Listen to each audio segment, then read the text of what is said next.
let's talk about XC90s. So having owned a 2018, where I'd start with this is reliability because of the current body style, these are not made equal. The first year of the current body style is 2016. We saw the refresh in 2022 and 2025. And boy, does it show for 2016. These are the amount of recalls and owner complaints for these model years. And I would avoid 2016 at all cost because even if you have, say, a local dealer that's offering a banging deal on one and it's like three schmeckles, it's just not worth it because when you look at the spread and the average list price between 2016 and 2018, we're talking about $4,000. And $4,000 is still a lot of money, but in terms of the issues that could arise based on the amount of owner complaints that there are for this model year versus kind of 2018 when you start to see a bit more normalcy, it's just not, I don't think it's worth it. When we look at XC90s in general, there's a lot of options that these things can have. I mean, sure, Volvo still gives us 3 shades of gray with every model year, and then your white, your black, and then maybe a fun blue or red.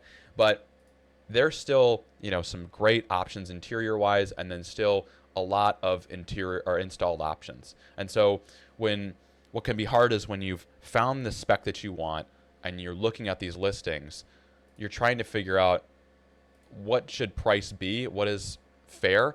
And I want to go through this example because I often look at the market for midnight zinc interior options, and I just think these are just so much fun. And I found this listing here that's a 23 Ultimate plug-in hybrid, denim blue over midnight zinc. To me, this is such a sweet spec. It's got 4-corner air ride and Bowers. And when you look at this, $59,500 with 12,000 miles, it's a lot of money. And it's been listed for almost 30 days. The question is 59.5 a fair price for this car? Where I like to go from this is actually looking at the broader 2023 Ultimate plug-in hybrid market.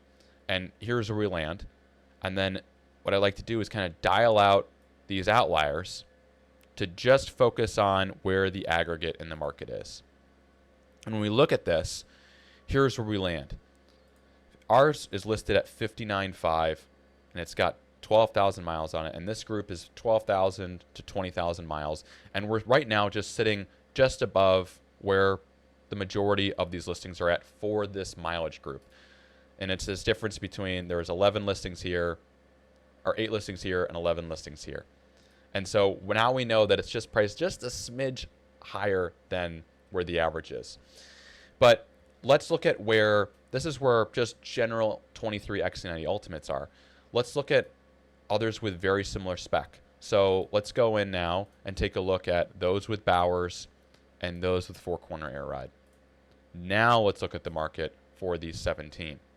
And what we're going to find here is that, well, this thing's priced about dead average for the miles it has and for its spec, which is good. It's better than it's being, way up at the top here.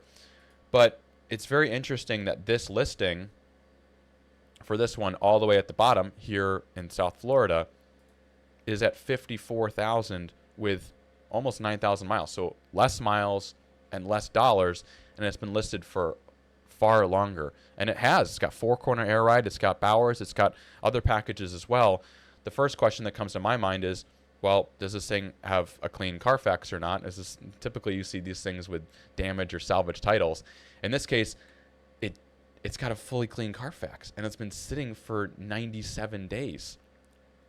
And when we look at the price changes, they've been aggressively price changing this thing and dropping its price down all the way from 58 grand all the way to 52,000.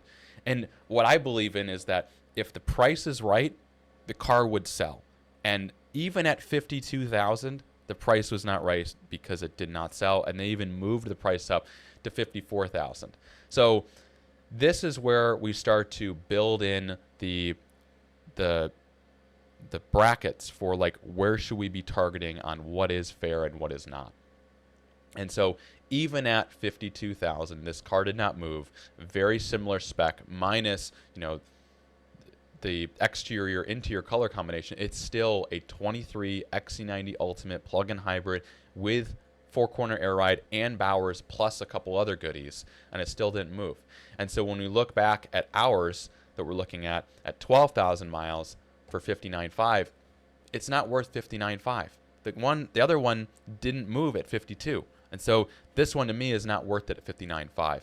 And this same exercise that we just went through is exactly how this dealer, when we look at the price changes again, this is some strange price change action. To me, this is a sign of systematic price changing. And dealers, they have their systems that they see their weekly depreciation on their cars that are sitting on their lot, and their systems are trying to match the market the best they can. But when it comes time to actually talking about pricing, they're going to be using all these other comparable listings that are out there to justify the price that is on the market right now that they're selling it for. And we can clearly see that based on the other comparable listings that are out there, sure, while this thing's priced about average, it's not priced to be a good deal, because there's this other one that's sitting in Florida that was priced at 52 and did not move with a clean Carfax and is well loaded.